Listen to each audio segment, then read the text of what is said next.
ওপারে সিরাজগঞ্জে রবীন্দ্রনাথ ঠাকুর, এপারে মহেশতলায় তুলসী মন্দির। ইসলামিক মৌলবাদে আক্রান্ত হিন্দু, এমনই চাঞ্চল্যকর অভিযোগ তুলে বনগাঁ সাংগঠনিক জেলা বিজেপির পক্ষ থেকে কল্যাণীতে প্রতিবাদ মিছিল করা হলো।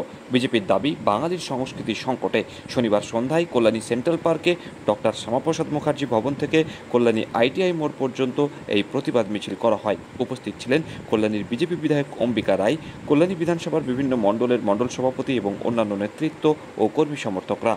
মূলত মহেশতলা কাণ্ডে রাজ্য সরকারের বিরুদ্ধে এই প্রতিবাদ মিছিল করা হয়। হিন্দুদের উপর আক্রমণের জন্য মুখ্যমন্ত্রী মমতা বন্দ্যোপাধ্যায়কে দায়ী করেন বিজেপি বিধায়ক অম্বিকা রায়।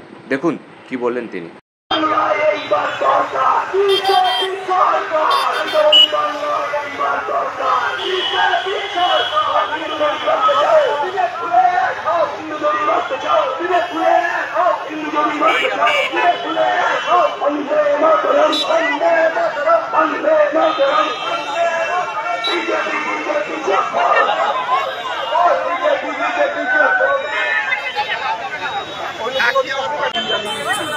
সরকারি সম্পত্তি নষ্ট করছে, এর বিরুদ্ধে আমরা এটা প্রতিবাদ জানাচ্ছি।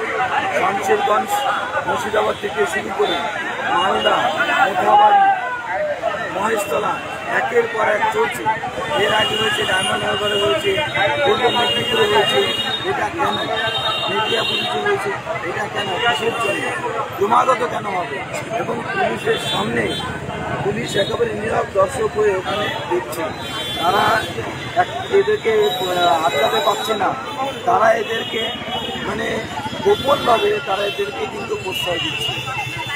আমরা দেখছি যখন নাকি চাকরি চুরি হয়েছে, 26,000 ছেলে মেয়ে চাকরি চলে গেছে, রয়েছে তাদের উপরে যেভাবে লাঠিচার্জ করেছে,